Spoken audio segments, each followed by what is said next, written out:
What's good, everybody? Take KZ back here. Gonna wrap up the NBA trade deadline talk. This third one will be the buyers.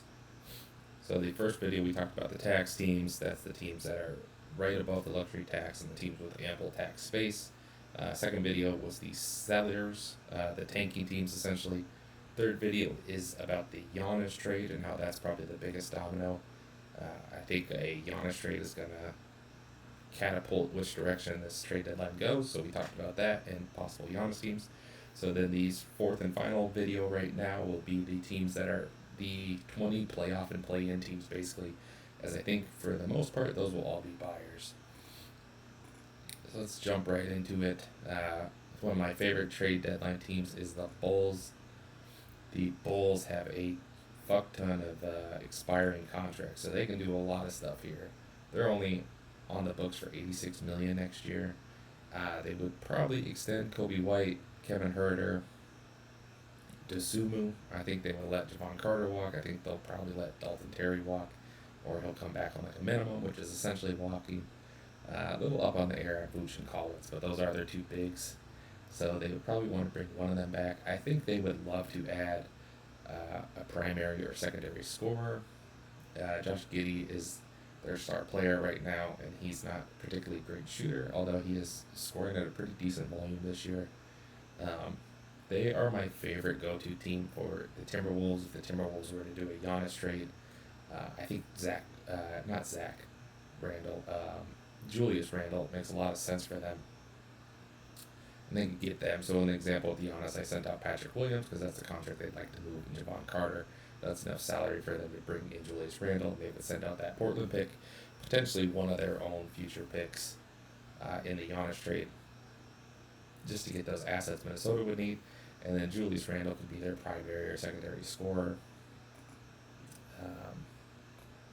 It's not a whole lot of those. They could get Benedict Mathurin from the Pacers, but they don't have what the Pacers are looking for in a future starting center. And Mathurin's not a whole lot different than what they got. He would just be kind of like a role player and scorer instead of a primary or secondary scorer. There's not a whole lot of those floating around on the tanking teams. They traded Zach LaVine to the Kings last year. They let DeMar DeRozan walk to the Kings. I don't think they'd be too interested in bringing either of those guys back. They could potentially try to do a Sabonis trade. They could bring Sabonis in and ironically send Vucevic back there. So the Kings could reunite those three guys that did nothing in Chicago. They could send them Kobe White as kind of the prize, and the Kings get their point guard of the future. That is not quite enough salary, I don't think. Oh, it says it works. Oh, 7.9, so it's exactly enough salary. So I think they would do something like that. And then you'd probably kick in this Portland pick. They could do this, and then they would pair Sabonis with Josh Giddey, which probably isn't quite as much shooting as you would like, but it would work. Sabonis could be their center, or he could be their power forward. They don't have a rim protector still, so that wouldn't address that issue. But I could see them doing something like that. Their owner said they wanted to go for it. They're kind of firmly in that 10 spot in the play-in range like they typically are. If we look at that, the Hornets, I guess the Hornets are only 2.5 games back now. So they're still fending off the Hornets. We talked about the Hornets briefly in the sellers video. They, I think, are potentially buyers as well. We touched on that. I'm not going to recover that in this video.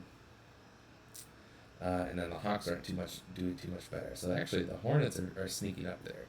So if the Bulls and Hawks really want to make the play-in this year, they probably will have to be buyers. I like the Bulls more as a facilitating team, so it's hard to talk about them just on their own. They could be a Gafford team. They would actually be a very attractive team, I think, for the Mavericks, because they could come in here and take all these guys that the Mavericks don't necessarily want and flip just expirings back to them. So Zach Collins, Javon Carter, Dalton Terry, and then whichever guy they don't want between Dosunmu and Kobe White, let's just send them Kobe White. So then you accomplish two things here for the Mavericks. The Mavericks shed $6 million, which is a lot of tax money that they're getting out of. They get their potential point guard of the future in Kobe White, and then they clear all this money. And so the Bulls, because they have so much space, they're still only at 139 even taking on those contracts. So Caleb Martin and Klay Thompson are negative contracts, but they might play for the Bulls. And then they add a rim protector of the future, Daniel Gafford, who's in the prime of his career. He can be your rim protector for the next 3-4 years easy. Najee Marshall is a valuable wing player. They might have to throw in a couple picks here, but I think because they're including Kobe White and they're taking so much bad money, they would probably only have to throw in like these seconds. So let's just throw them 3 seconds here. Trade would look something like this. Bulls get these 4 players, 2 good players, 2 bad contracts. Mavericks get 4 expirings. They have the right to extend Kobe White if they want, but because they're getting Kobe White, they're only getting the 3 seconds back on top of that. But for the Mavericks, the big win here is if you look at next year's payroll, it's all the way down to 159, where before it's in like the 200 million range, which was already in the tax. So they escape the tax. They get to reevaluate next year. They would have Anthony Davis and Kyrie back next year to pay, or with Cooper Flag. They still have PJ Washington. They still have Max Christie. They would also have Kobe White. So they could easily become a playoff team next year and be out of the tax, which I think is something they would love to do. Something similar with Memphis, possibly. Memphis doesn't really have bad contracts. John doesn't really make sense there. So I think that covers the Bulls. So let's move on to the Hawks. Hawks are in a similar position here where I think the Hawks believe their own hype that they're a potential finals team this year. Obviously, it hasn't gone that way. They're the 9th seed in the East, and they've pretty much hovered in the play-in the whole time. They floated Ricochet in a lot of trade rumors. He's not quite where they want him to be. It's only his 2nd year as the former number 1 pick, but it was a weak draft. They have the Porzingis expiring, which they can combine with stuff. They also have the McCollum expiring, but they're just not going to be able to combine that with other contracts. But they can still trade that. So in a similar situation, we go right back to the Mavericks here. They could trade CJ McCollum, and they could take on Klay Thompson and Gafford. I think that would work, yeah, because the Mavericks would send out just a teeny bit more. So you're accomplishing the same thing here. The Mavericks basically aren't saving money this year, but they're clearing $30 million next year, which is a big deal for them. And then you would throw in some sort of picks. You could maybe throw in this Cleveland pick we've talked about a lot in these videos. That's like the 17th overall pick, so a pretty decent pick. They could throw that in, but they're taking the Klay Thompson bad contract. So maybe it wouldn't be that high of a price. They just don't have other firsts to trade, really, other than the pick that's potentially number 1 this year, which would not go out in this pick, in this trade. What else could the Bulls potentially do? Or the Hawks, sorry. What else could the Hawks potentially do? I'm not really sure what the Hawks need. They have decent guard play in Nikhil and I'm not seeing the other guy, Dyson Daniels. He was lower, that's why. Jalen Johnson is their star. They probably would like a little bit more wing play because Ricochet is not quite where they want him to be. Their depth is just shallow, is ultimately what it is. They would like to improve the depth. They probably want a lead guard because Nikhil and Dyson Daniels are more combo guards, even though they're not necessarily scoring guards, than they are true point guards. Cody Kessler was a nice little piece they got, but he's an off-the-bench role player. So what are they starting right now? They're starting on Kongwu, Jalen Johnson, Nikhil, Ricochet, Dyson Daniels probably. So they'd probably like to bump 1 or 2 of those guys to the bench. They are a team I didn't really consider for Julius Randle or for Rudy Gobert, but they could potentially be one of those in a potential Giannis trade as well. Not sure how well you could pair Okongwu. I'm going to just look him up real quick. I don't know if Okongwu shoots threes or not, so that's probably something I should have looked at ahead of time. Let's look at his stats here.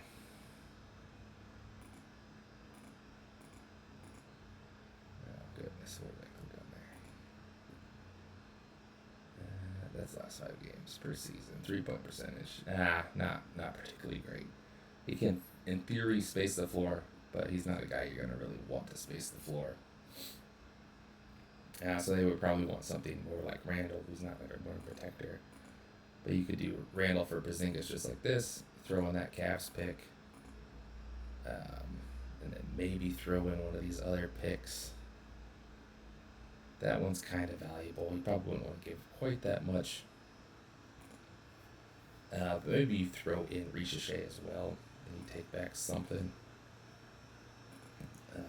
This is going to be messy because this trade's not necessarily going to work. But let's say Porzingis and Ricochet go to the Bucks. We'll put Giannis on Minnesota just so the money somewhat works, and then maybe they take Bobby Portis back. So then you would have Bobby Portis, Julius Randle, Kongwu as your front court. I think that would work. This probably won't work. Minnesota probably needs to shed more money in this scenario. And then you'd also kick that first over to the Bucks. So as a Randall part, that would make sense. I actually kind of like that for the Hawks. I hadn't considered that one previously. Then you would have Portis, Randall, McCollum, Jalen Johnson, Nikhil Okongwu, Kispert. You'd still have Luke Kennard and Dyson Daniels. Now all of a sudden you actually got a pretty decent playoff rotation. You got 4, 6, 8. That would be 9 guys deep. Which I guess you're sending 2 out, getting 2 in, but Randall and Portis will actually play, unlike Porzingis. You don't get more wing help, which is something that we would probably like, but you solidify that front court, got a pretty decent front court defense, and then Randall can be your primary scorer. That would be something I think the Hawks would actually be pretty interested in. There's not a whole lot on these selling teams that I think would interest them. The Mavericks, again, are always a team they could potentially use. Oh, we already talked about the Mavericks. All right. Next up is the Orlando Magic. Similar situation to Atlanta. They have disappointed this year, but they're firmly in the play-in. Right now, they are the 8th seed. I would still expect them to make the playoffs, even though they're not going to be a top 3 seed like we expected in the offseason. They're going to be more like a 6, 7, 8. They just have a very expensive team that only gets more expensive. It goes from 193 to 214 next year, which is just too much for a play-in level team. They have to make some tough decisions. I don't think you can keep all 4, Franz, Bane, Jalen Suggs, and Paolo, if this is what you're going to get out of these guys. They probably aren't going to decide to ship one of them off quite yet, but then you get to this next tier. Jonathan Isaac, Wendell Carter, Batadze, Anthony Black, you obviously would want to keep. And Tyus Jones. All those guys other than Black have disappointed in some regard this year. They really just need more scoring, I think, if we look at where they're at. I should have had all this stuff up ahead of time, but I think their offense is still not doing great. I hadn't seen that yet. Paul George got busted for drugs. Presumably steroids, I would imagine. What am I looking for? Where is Atlanta rank? Offense and defense here. 117, 118. Oh, we're looking at Orlando now. Orlando, 115, 115. So that is still a pretty low defense, or offense. 2, 4, 6, 8, 10, 12, 15. So yeah, they're right middle of the pack. Average offensively. It's pretty decent defensive number, I think. No, it's about average as well. So they're just very middle of the pack altogether. They don't have much assets. They're also over the tax. I've talked about in the tax video, they might just dump Tyus Jones, get that $7 million, get 1.4 under the tax, and then you figure it out in the offseason. That's, I think, what they're going to do. A buying trade for them, I'm not sure what that would even look like. They could ship Batadze or Wendell Carter to the Pacers for Mathurin. That would get you some more offense off the bench. They would probably like to get off this Wendell Carter contract because it expands again next year from 10.8 to 18. I'm not sure that the Pacers would necessarily want to pay that much for Wendell Carter, who's a guy who can never stay healthy. I think Orlando would love to get off of that. Let's see, where are the Pacers at next year? They'd be at 202. Yeah, it's not something they probably want. They probably would do it for Batadze, not for Wendell Carter. That's a lot more attractive for them.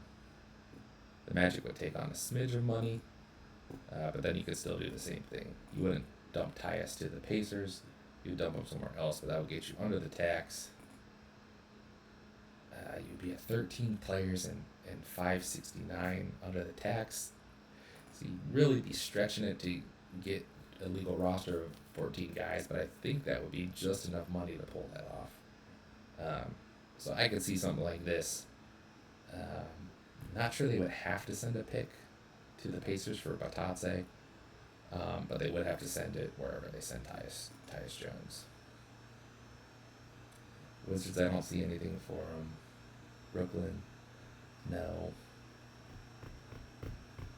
Because they can't afford that Michael Porter contract. That would be crazy. The Bucks don't have anything but Giannis. All right, I think that covers the Magic, and then the final play-in team in the East is the Heat. The Heat can go a lot of ways here because they have that Rozier expiring contract. That's nearly $26.5 million. We've talked about in other videos. They have Norm Powell and Tyler Hero. They're going to have to pay Norm Powell in the offseason. They're going to have to pay Tyler Hero the following offseason. And they have completely overlapping skill sets, so you likely only want to keep one of them. Powell will be cheaper, I think, because he's older, and he just never seems to really stick anywhere in the league. Not sure how much value Tyler Hero would have in a day and age where Trae Young is getting traded for no picks at all. But I think with Hero being a former all-star that's only 26 years old, you can maybe extract some value for him. They've been rumored as a Ja team. I like the idea of them trading for Ja. They could trade Hero and Rozier for Ja, and I think they like Conchar. They get Conchar back. I think the Grizzlies would need to trade just a smidge more money. Yeah, so they could also get Landell in this trade. I'm not sure how much Landell would play for them, but he gives them a solid backup big. Spoelstra doesn't seem too high on Kalani Ware right now. So they could do something like this and essentially flip Hero for Ja. And they also get Conchar, who's a decent role player off the bench. Landell would be a decent big off the bench. And the Grizzlies, they would just get out of that Ja contract. They would replace him with Tyler Hero, who could kind of replace Desmond Bane as well. You keep the Grizzlies kind of where they want to be financially. And then the Heat are way under the tax, so the Heat could also, instead of Landell, they could take on the Brandon Clark contract, which Memphis, I think, would love to get out of. I don't like the fit of Clark in Miami just because he's the same size as Bam. So you're not getting really a different kind of player. You're just getting a more fragile player that has a pretty similar skill set to Bam. He's like a poor man's Bam Adebayo. It's not terrible. Clark is good when he plays. He just rarely ever plays. This would get the Grizzlies even more salary relief, which they would love. Maybe you get the Grizzlies to even throw back some picks, which I'm sure the Heat would love. In a trade like this, let's see. They don't have a lot of seconds, but they could send.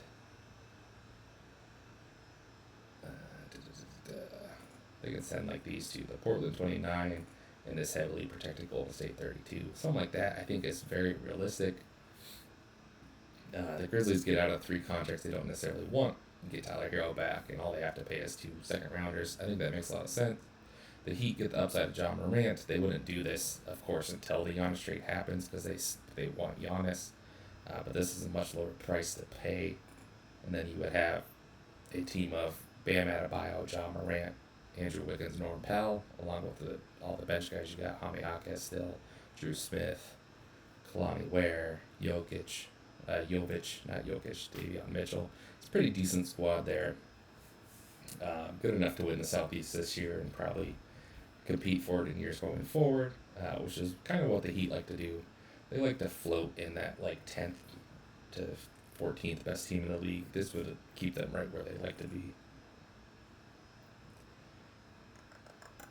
What else could the Heat do? I'm not sure what else. So let's just move on. We're going to move to the Western play-in teams, the Clippers. So the Clippers don't have any assets to trade, which is the double-edged sword. They can't really tank because they don't control any of their own picks. They don't really have anything to sell. So I always just hover on this John Collins contract, which is $26.5 million expiring. He is their starting power forward, so he plays. So he in theory has positive value, but I think you would trade him to a tanking team. So again, you're looking at like the Mavericks to take on some expiring money. The Clippers also have contracts that they don't want. Bradley Beal has a player option next year for about the same amount of money. And then Chris Paul, I don't think is officially waived because they're hoping they could trade him because they're so close to the second apron. So let's send all three of these guys to the Mavericks. We might have even done this in the tax video. And they would take back, they don't necessarily do Gafford. So let's take back Klay Thompson, Caleb Martin, and Najee Marshall. Is that where we want to be financially? That's just a smidge too much. Yeah, I'm pretty sure I did this trade in the tax video. It would send Kobe Brown there, get them right exactly. I think the money is almost perfectly aligned here. Mavericks would be at 16. They'd have to waive someone, but they clear all this money off the books next year. They would only be paying Bradley Beal's player option, and that's if he picks it up, which he might not, depending on how healthy he is in the offseason. I think Bradley Beal will pick it up. I think Bradley Beal's career is basically over at this point. But he is a former all NBA player, so I think other teams would be interested in taking a chance on him. So he might try to get a little more than that $5 million next year. But I think he'll basically be in the same position Russ Westbrook was in this year, where he had to latch onto the Kings in the last day of the offseason. So I think if Beal has smart representation, he would just opt in. This is kind of the only move that the Clippers can really make because they don't have picks. They have this protected Memphis second rounder. It looks like this is probably their own second rounder this year, and then they only have the 31-32. So they only have 4 tradable seconds, and then they can't trade they could trade the 30 and 32. So I guess they have 2 tradables firsts. But that would be very reckless given the team they have. None of the other bad teams other than Dallas are really desperate to shed money. The Kings could, but the Kings players make too much money. You could do John Collins for DeRozan and Keon Ellis. But the Kings would still want money back. That puts them over that apron too. You would just throw in Chris Paul. The problem is, this doesn't do a lot for the Kings, so they would want picks, and the Clippers don't have the picks necessary. So someone else can offer a better Keon Ellis trade. And then the rest of these teams aren't really looking to shed money. But the Clippers, I expect to do something on the fringes. It might not be that exact Mavericks trade, but something along those lines, where they have these 4 guys. Collins they play, the other 3 they don't play. So if they could flip those for a worse contract, but someone that's actually playable, I think that's what they would be looking for. The Trailblazers are definitely going for it here. They have Robert Williams, Time Lord, and Thibault's expiring, which are attractive pieces. And they have a pretty decent amount of picks. They can't trade any of their own first because of that lottery protected, basically Infinity Chicago Bulls pick.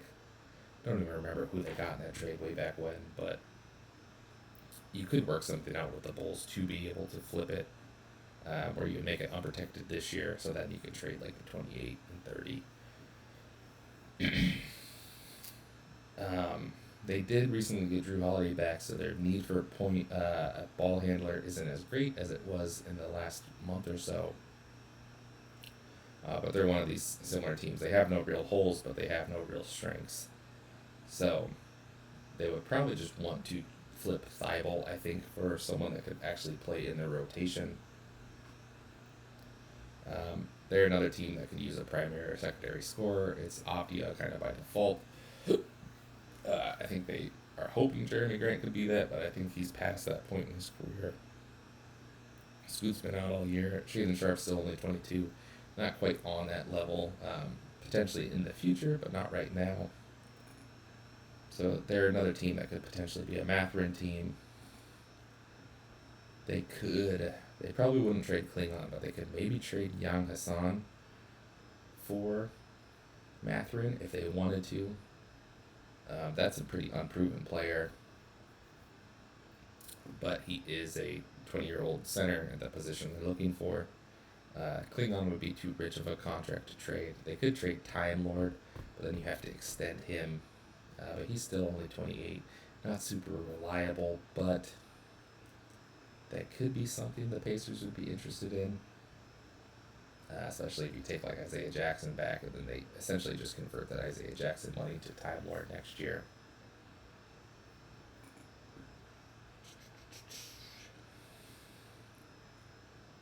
I don't really like any of the guys on these teams. Again, you kind of have the Mavericks where they could go get Najee Marshall, but he's not a primary scorer.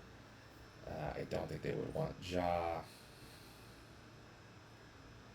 I think they ideally would want a big, so maybe they could be a Sabonis team. Sabonis' dad obviously played for the Kings way back when. You could trade these two expirings and then maybe take a bad contract back as well. Let's see where are we at there. Go. So they got to still send another $20 million. So you would have to send Jeremy Grant, and then you could take $12 million ish. I don't think they could quite fit Malik Monk. Let's see. So they would have to shed like another $4 million for Malik Monk. That's kind of tough to pull off. So, but they could do Schroeder. The problem is, the Kings are taking Jeremy Grant on, which is a worse contract. So I don't know that they would be super interested in this.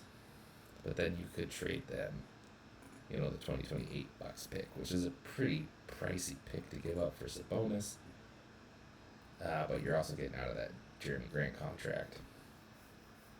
I could see the Blazers doing that. I think that makes a fair amount of sense because you could place Sabonis at power forward next to Klingon because he has a little bit of a jump shot. Not quite a three-point shooter per se, but you could play Klingon, Sabonis, Abdia, Shaedon Sharpe, and Scoot, or you could plug in Kamara for Scoot. And then you would still have Drew Holiday, Dame, and Scoot, or Kamari off the bench. That's pretty decent. I like that idea for them. Long term, they'd be at 190, so they would be a tax team next year, so that might be a smidge too much money. But they could always try to trade Drew Holiday if they wanted to as well. Drew Holiday's been rumored in a lot of the Giannis trades because him and Giannis enjoy playing together. They won that ring together. I think that would be probably the biggest move the Blazers can make. The Blazers could also potentially be a Julius Randle team as well for the Wolves. Or they've also been linked to Jaden McDaniels potentially. I wonder if they could take both these guys. I think they could, especially if they're trading Jeremy Grant to the Bucks. So they would trade Grant and Drew Holiday to the Wolves. So they would be sending more money out, so they could still even take Kuzma on. Send Thibault out like that. And they probably would just send Time Lord out to get under the tax. And you can get someone else back if they wanted to. So you get Randall and McDaniels. I think that would be worth the 2 Bucks picks. I think that's pretty attractive for them. And then Minnesota would be trading Rudy away as well as the kids. I think that could potentially make a lot of sense for them too. McDaniels is a very talented player that could play anywhere from power forward to shooting guard, depending on where you want him. I think that flexibility would be very valuable to Portland. I'm not sure how flexible Avdia and Kamara are, but they're kind of in that same vein, so you would be able to switch 2 through 4 with McDaniels being basically a 7-footer that can do it, and then Kamara and Avdia being well-sized as well. Give you a lot of wing size, a lot of wing defense just for the length. I think that would be really smart for them to do. That's worth giving up those picks. The Bucks would get their picks back, plus whatever the Wolves could then get for Rudy Gobert.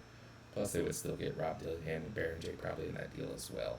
I think that is very tasty for Portland. If a Giannis trade happens. I don't think a Giannis trade would happen in season just because of how much moving and shaking the Wolves would have to do. The Warriors are another Giannis team. We talked about that in the Giannis video. They can also deal Kuminga. How much value Kuminga really has is kind of yet to be seen. The one Kuminga trade I kind of like that I came up with is just dumping him straight to the Nets, and then you would take back Tyrese Martin, and that would get the Warriors all the way in under the tax. The Nets don't have quite that much cap space, so they would have to send Haywood somewhere to a third team. But there's plenty of teams you can do that, and then they're under the cap space again. So for Highsmith and Tyrese Martin, they could just absorb Kuminga. That would allow the Warriors to get under the tax because Highsmith would go to a third team. Let's just slap a third team on there just to do it. Highsmith to the Wizards, and then you'd only have to give the Wizards a second round pick, and maybe you could even give the Nets to give up that second rounder depending on what they value Kuminga at. I wouldn't rule this out for Golden State. Golden State's going to try to compete because Stephen Curry is 37. So I think they're going to most likely try to improve their team. But I think it would be pretty wise to just duck the tax here as well. I wouldn't completely rule that out. But I think they know they're going to be bad whenever Curry does retire. So they may just be fine paying the luxury tax until we get to that point. The Pelicans... Let's see. I'm not sure that the Pelicans would have much here, but if they were to dump Kuminga on the Pelicans, they could get back Kevon Looney, they could get back Sadiq Bey. They still have to take a lot of money back. So maybe they would just take this DeJounte Murray contract. They could send Moses Moody and Buddy Hield. Where does that put us? Someone has an elevator salary on the Warriors because you always have to shed about $4 million more when I do a Warriors trade. Not sure if that's Moody.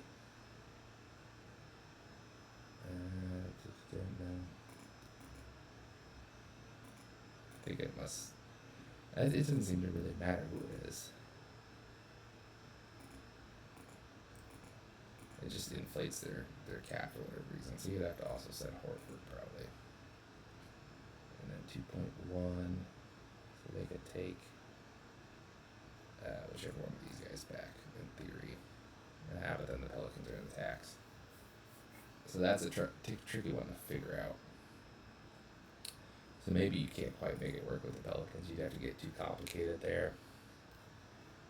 I could see them being a Keon Ellis team. Would they be willing to take on Malik Monk? I don't see why not. If they were to do like Malik Monk, Saric, and Keon Ellis, and they could send Buddy Hield's expiring, and Kuminga. That's too much money still. And they don't want the Malik Monk contract. That's right. That's been the big sticking point coming up for Malik Monk. They're not interested in doing.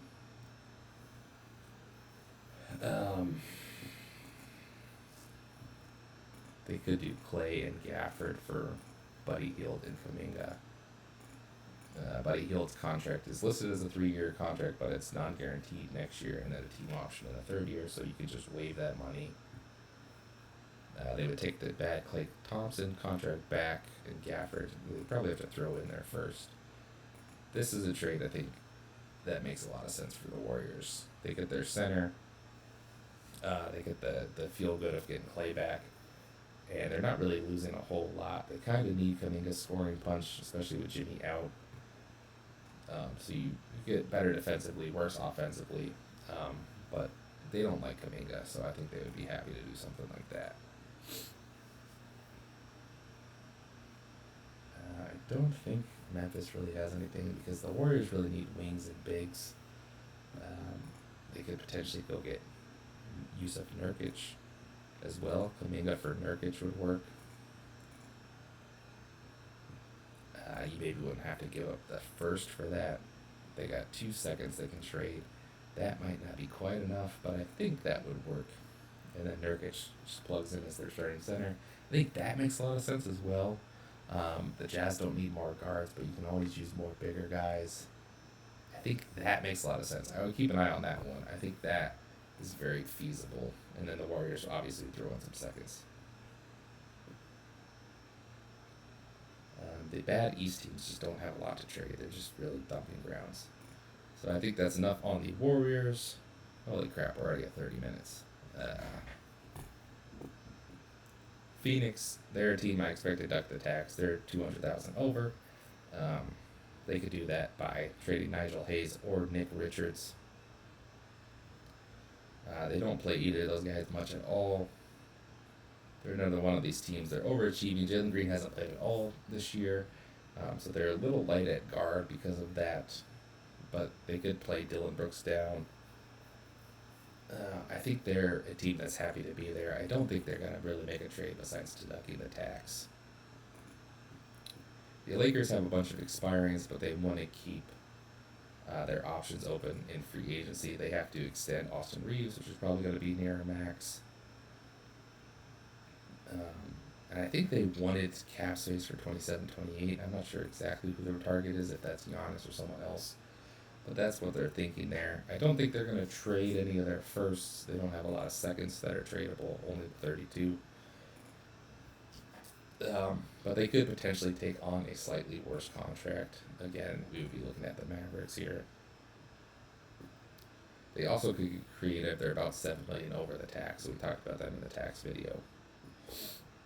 I think that's something they might look at, is being creative, where they're doing kind of a win-now move, but they're also ducking the tax. They've been rumored in this DeAndre Hunter trade where they send out Rui and Dalton Connect.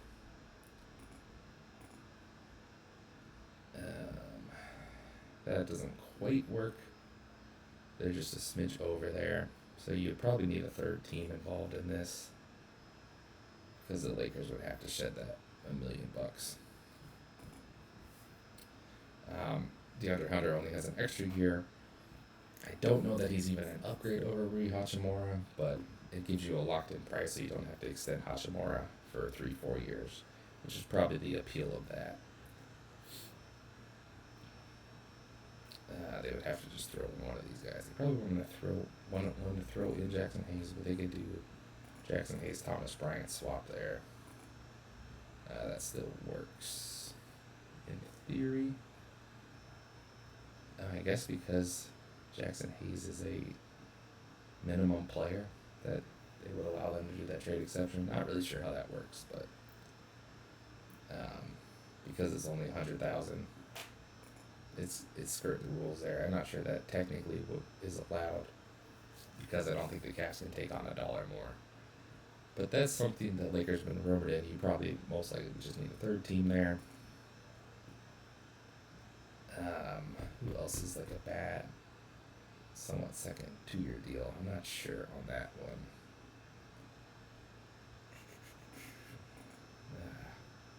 Video's going too long. I'm trying to think of how to speed through this here now.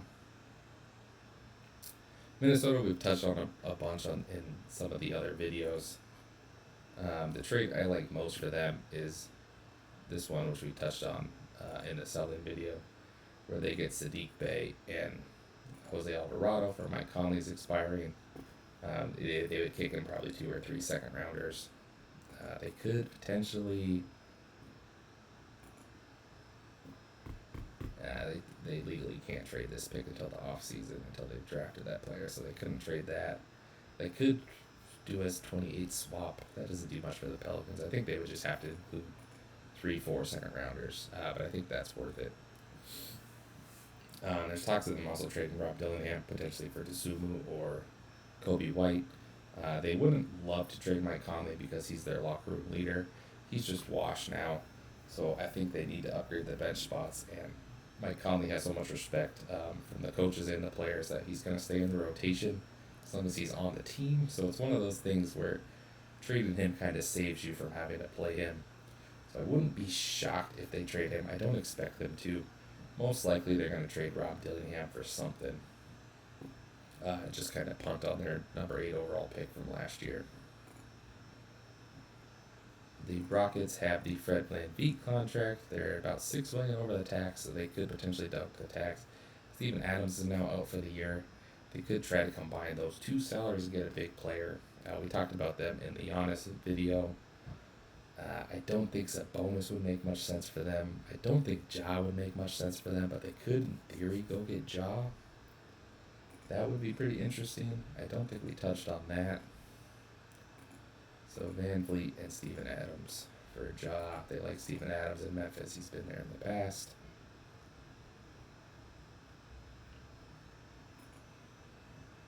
That would be legal. And I'm not sure that they would have to include much more there. I don't think they would want to include Capella. Let's do that just to see what it looks like financially. Get Landell back. They had Landell last year, I'm pretty sure, so they like him.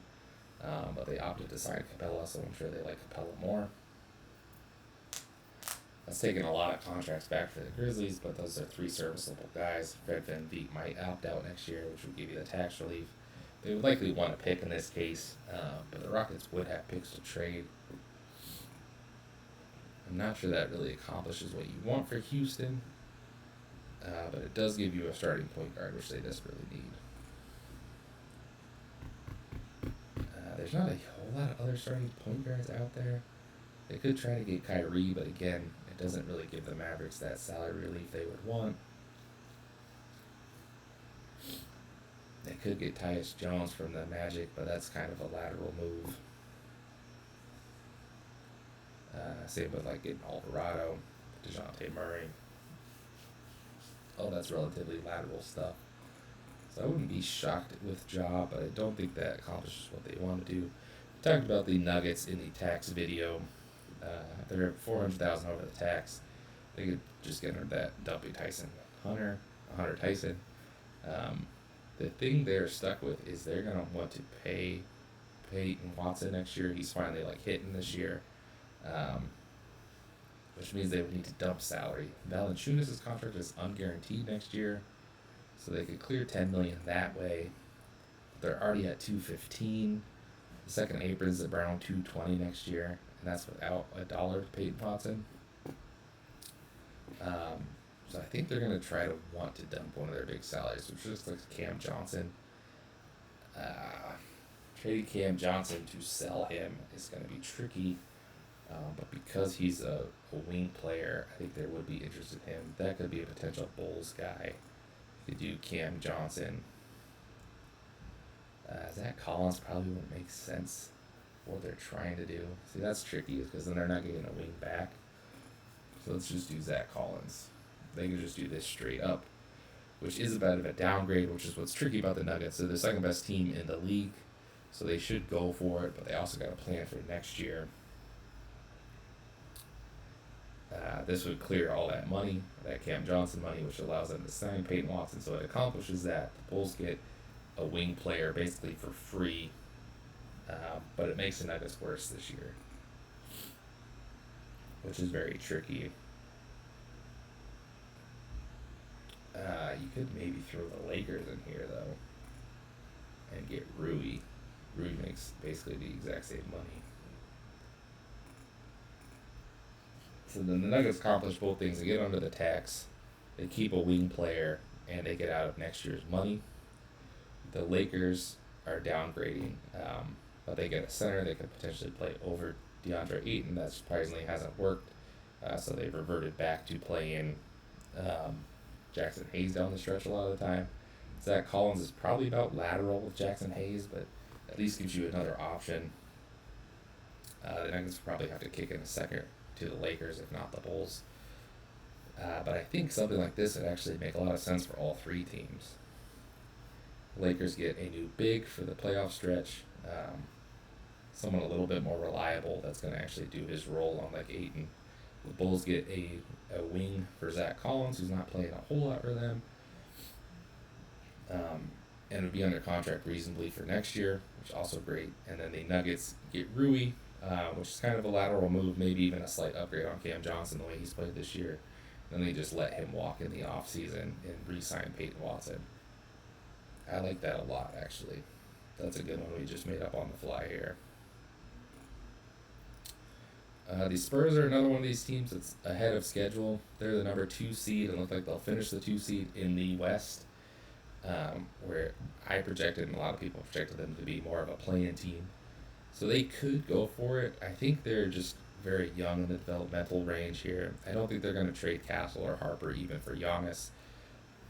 You want to keep those guys with Wemby. They like having De'Aaron Fox, because he's in the prime of his career. Vassell's approaching the prime of his career. Harrison Barnes is their veteran leader. Keldon Johnson's been really good for them. So it's just a lot of pieces they're happy with. They are willing to trade Sochan. He's just fallen out of the rotation completely. I don't think Olynyk has played really at all.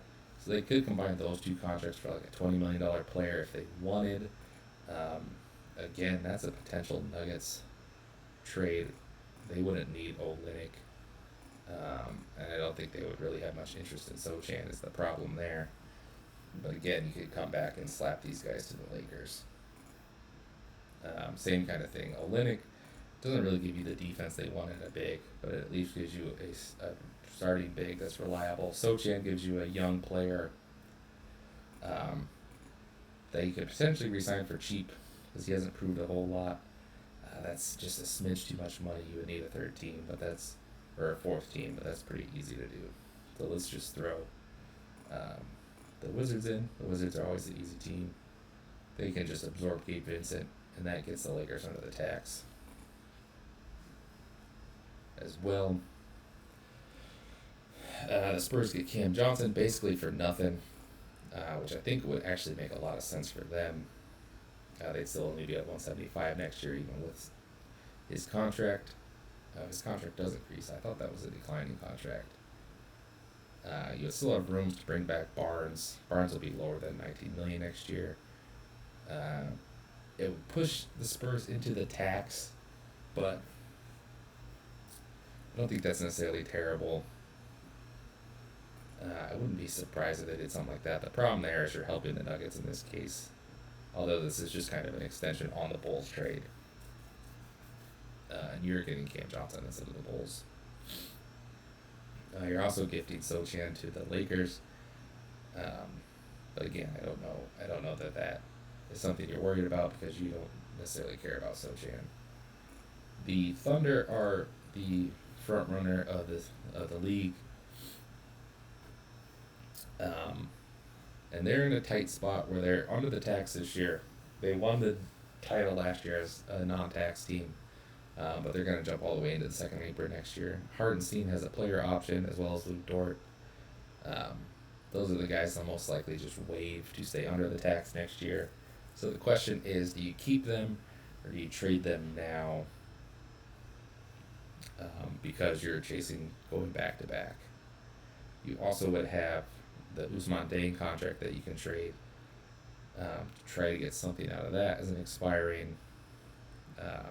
And then you just have a lot of depth. They could trade Kendrick Williams. So they certainly have tradable pieces, and they also have the treasure chest of picks. So there's a lot of things the Thunder can do. It's just a matter of if they would actually want to do them. Because they're gonna want to still get under the tax next year. So you would somehow have to get someone really cheap and really good. I'm not sure that necessarily exists. Or you're just getting a one-year rental for the playoffs, but then you're disrupting the chemistry of the team. So who could that even potentially be? Because there's not really like a big superstar that's on the expiring contract.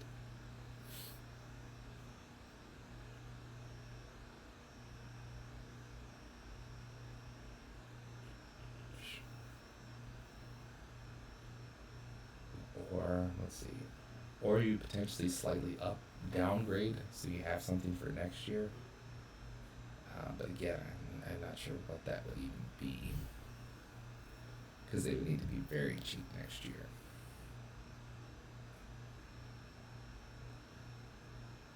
It would be something like getting like Ryan Rollins from the Bucks. But the Bucks don't have a big expiring. the Wizards wanted to make like a win trade, you could trade like Middleton and one of their young guys for Hartenstein, but that's not something they would be interested in. Unless you wanted to do like a Godfather for Alex Sarr, but I don't think they would trade Alex Sarr. They're also doing nothing. They're tanking this year, so they wouldn't want Dort and Hartenstein. But you could do something like this, and then you shed that money, you get down to 211. So you would still be a tax team, but you could potentially at least not be a second apron team, and you would have Alex Sarr. But what's in that for the Wizards? There's nothing in that for the Wizards. You could try to believe in Porzingis, which is something the Hawks would love to do, but again, you're in that same position. Unless you want to do something like, hold on here, what if they did Porzingis and Lu Dort? Or Porzingis, and Reese Shea. Does that keep them under the tax? It does, okay. Then you could also get the Pelicans pick, and you could send them a bunch load of picks here. Back. And they can have the, let's see. For that, you'd be trading 5 firsts, which is probably too much, to get that Pelicans pick and Shea and Porzingis. You hope Porzingis can be healthy, replace Hartenstein. You get out of the Lu Dort contract, and you potentially get the number 1 overall pick this year. But again, you're at 212. The number 1 pick's going to push you into the second apron. So you're still at that problem. But you have Reese Shea as a former number 1 overall pick, potentially adding a number 1 overall pick again this year. And you're only slightly downgrading the roster. I threw those 5 firsts in there just because, but maybe you wouldn't need to include all 5 of those. And then if you're the Hawks, you get Hartenstein and Lu Dort, which is great for you. But you're trading a potential like franchise player to get 2 role players, so I'm not sure that's something they would do either. So I'm not sure that makes a whole lot of sense. Yeah, I'm not sure a whole lot else makes a lot of sense, because even if they wanted to do a Giannis trade, we didn't bring them up for Giannis. Where you trade those 2 guys for Giannis and as many first round picks as it takes, but then you're just a mega tax team. You're all the way up at 257. So you're like 30 million over the second apron. So I don't think that's something the Thunder would be willing to do, even if you could potentially 3-peat, 4-peat as champions in that time frame. They're just not looking to spend that much money. All right, jumping back to the East, you have Philly. We just saw breaking news that Paul George is out. That doesn't really matter for them. They're another one of these teams that is skating way above where we expected them to. They're firmly in the playoffs. They look like they won't be a tax team next year. So we talked about them skating the tax. I think that's all they would do. I don't expect them to really make a push this year. They could, because the East is so weak. I wouldn't 100% rule it out. But they have limited assets. I don't think they could trade this Paul George contract. Although now with Paul George suspended for essentially the rest of the year, I think he would be back for the playoffs. But you could try to move Paul George for something, like a Zach LaVine, get a slightly less worse contract. That allows you to maybe get more chemistry going into the playoffs, make a run at the East. I don't expect that, though. Zach LaVine wouldn't be a great fit. That's just the first contract that popped in my head. The Cavs are very much underachieving this year. They've been in quite a few DeAndre Hunter rumors. They want to dump Lonzo Ball. I think they would like to get better, but they also... I just blanked on what I was saying. They would like to get better, but they also are just paying way too much for the quality of team they are. One thing I think they would love to do is dump the Lonzo Ball contract. You would like to parlay that into something. But if they do this Kings rumor, that's Schroeder, Dario Saric, and Keon Ellis, they could do something like this. Dump Lonzo Ball to the Hornets. They would still be under the apron, over the apron here, but they're getting Keon Ellis, which is an upgrade, probably over 100 animals of ball this season.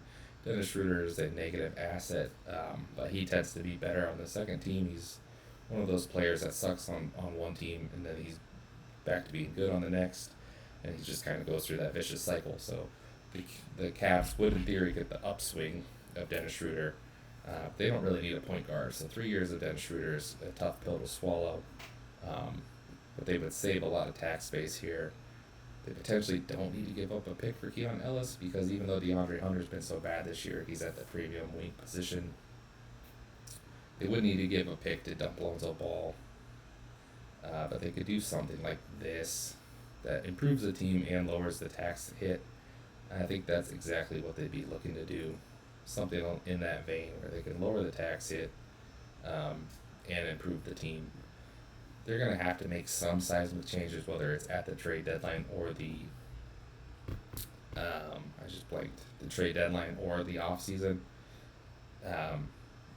Because you just can't be a second apron team that's this bad. You got to be contending for the title, and they're not doing that. I don't think they'll make a seismic change in season though, because I think even though they've underperformed so much, they just had their eyes on the postseason all year. So they might be able to turn it on in a weak East. I'm not sure what else. So DeAndre Hunter is their best trade chip, even though he's underperformed. I'm not sure that many good teams would really be interested in him. The Lakers for Rui and Dalton Knecht we talked about. That same kind of similar situation as the Nuggets, where they are getting improvement this year on the wing with Rui, and then that salary comes off their books. The Lakers are getting a cost-controlled wing, essentially. Portland actually doesn't really need wings. They're one of the teams that is rich on wings instead of weak on wings. I can see the Bulls doing it, but the Bulls don't have anything that would really help Cleveland is the problem. I have a hard time figuring out the DeAndre Hunter teams, but I think there will be some. They'll be able to move him. The Raptors, their team really looking to get better, but they just have like 3, 4 of the 10 worst contracts in the league.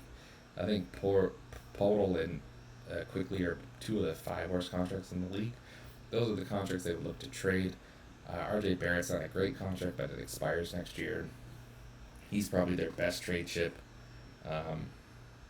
They're about $1 million over the tax, so I think they'd also like to get under the tax. They control all their first, so they could make a big splash. They've been rumored to be a Sabonis team. I just don't like the idea of them getting Sabonis, because they would trade probably Quickly in Barrett, and then they would pair Podol and Sabonis in the front court. That's weird. But you could do it. And then you'd have Scotty Barnes and Brandon Ingram. That's just a clunky team and still very expensive. You're getting out of one of the bad contracts for Sabonis. If you're the Kings, you're taking out another bad contract. And Quickly, arguably like the worst contract in the league. RJ Barrett's interesting for them, but it's not going to do a whole lot. Maybe you could dump the Schroeder contract back. That would still put the Kings into the tax, so you would need like a third team to dump Saric too. But they could dump Saric. That gets them under the tax. Oh, they're almost under the tax, so they could actually just dump Doug McDermott on the Raptors, make them take that, and they're both under the tax. Then the Raptors probably kick it 1, maybe 2 seconds, or first as well. Maybe you do a first in a bunch of seconds. Call it good. Problem is the Kings have to absorb that Quickly contract. Kings get much worse, in theory, which is what they would want. I guess the Raptors, yeah. I can see that actually making sense for the Raptors. That makes a bit of sense for the Kings, too. Having 3 more years of Quickly is brutal, but if you get out of the Schroeder contract, then you at least have a point guard that you know is your starting point guard. I think that makes the most sense. I think the Raptors kind of have to do a bad deal for bad deal, so they're in that weird position. And I think they also are going to get out of the tax even if they do a win-now move. The Celtics are an interesting spot. It all hedges on Tatum. Keep getting conflicting reports on Tatum if he is coming back this year or not, and I think that will dictate what they do at the deadline. They can get all the way under the tax. Oh man, my thing just turned on, so hopefully I'm not all echoey. I only have one sound thing going, so hopefully that's okay. Lost my train of thought there. Because they have the Anthony Simons contract, so they could trade Anthony Simons for like Terrence Mann straight up. They wouldn't want those 3 years of Terrence Mann, but for example, that gets them under the tax, which I think they would love to do, especially if Tatum's not coming back this year. They wouldn't want Terrence Mann, but that's just like the perfect example because the Nets or the Jazz would probably have to be involved because the Simons contract is so big. Whether Simons goes there or to another team, and they just take contracts back. The Mavericks have the perfect contract for the Celtics and Daniel Gafford. I think that's someone they would trade Simons in a first for.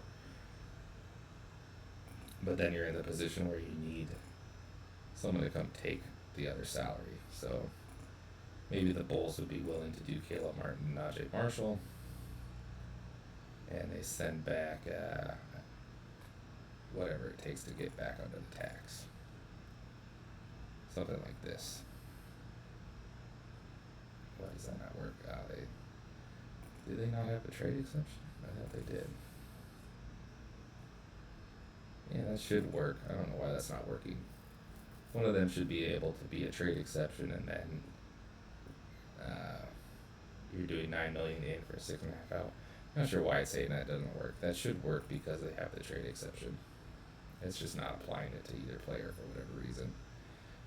So in this scenario, the Mavericks shed a bunch of money, like we say they want to. They probably still get that pick. So maybe, let's see, the Celtics could just trade this 26 straight up to the Mavericks, and then the Bulls. Do they really have 3 second rounders? Let's send the Bulls just 2 of these, just because that might be a little steep for the Celtics, but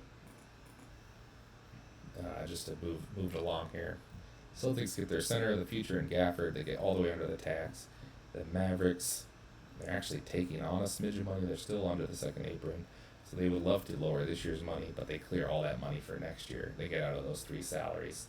And the Bulls get Najee Marshall and 2 second rounders for the price of just taking on Caleb Martin. That's a pretty good deal for them. That Caleb Martin deal is not good. Mavericks get all the way down to 177 next year. The Caleb Martin deal is not good. Najee Marshall is good. And Caleb Martin might recover again, and they're still only at 104 next year. So very, very easy for them to stomach. I would imagine that's kind of the ideal scenario for Boston. They might not want to give up that many picks, but if they could get under the tax and get a center like Gafford, that's super great for them. The Knicks don't have a whole lot to do. They want to trade Yabusele. The problem with the $5.5 million players, there's not a whole lot of places you can upgrade on that position.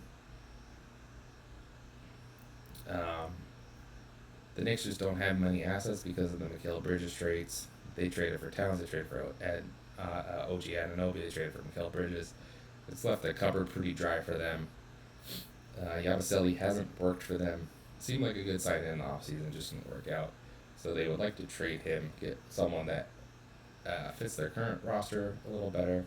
That's just a kind of a tough price point to really hit.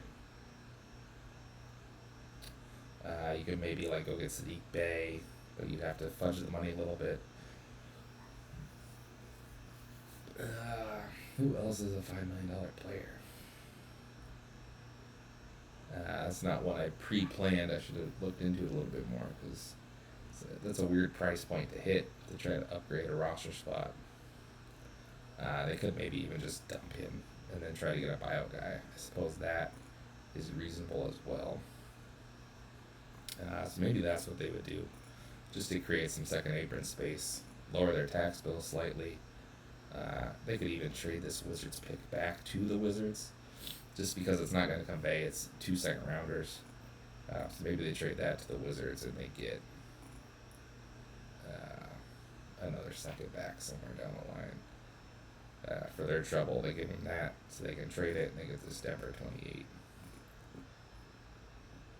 And that's nice and easy. It looks like a way overpay, but this is 2 second round picks from Washington. So you give that back to Washington to get 1 second rounder instead of the 2 that they're supposed to get. Dump Yabusele, and you're 5.6 under the second apron, and get you in the ability to sign 2 buyout guys. Not ideal for the Knicks. I'm just not sure what else they could really do with Yabusele. And finally, we have the Pistons. We've talked about the Pistons in the tax video. We're over an hour here, so we're just going to run through this. They're the class of the East. They could potentially win the East, which would put them in line to make a big buy trade. But I think they're going to do the same thing they did last year, where they just use this $19 million in tax space to get someone like a Tyus Jones that we talked about in the tax video. They get Tyus Jones, they get a second rounder from Orlando, and then Tyus Jones is potentially in the rotation. So they get an asset and a player that's in the rotation. And they'll strive to get whatever the best guy they can get. If they can get someone better than Tyus Jones, it would be him. They maybe even would be willing to take on a player with 2 or 3 years on their contract if it's a good player, because they're only at 131 next year. They do need to extend Jalen Durrett and Jaden Ivey, which is going to pump them probably closer to 180, but that's still under the tax. They would need to re-sign Toby too. He'll be 34 next year, so his salary probably won't be quite that high. So they probably wouldn't want to take on a 2-year deal. They would prefer an expiring, but if it's the right player, right fit, they could do that. They also would probably love to improve the Caris LeVert spot if possible. But that would be kind of tricky. So, like, in theory, if they could turn Caris LeVert into Tyler Hero, that would be something they would love to do. That's a little trickier to pull off because they would have to have the matching salaries involved. They would have the tax space. They're still under the tax, but they would need to send out an extra $9 million, which would be Jaden Ivey. So Tyler Hero's probably making too much money. Something in that vein, I think they could potentially try to do if they could get, like, Norm Powell would work instead of Tyler Hero.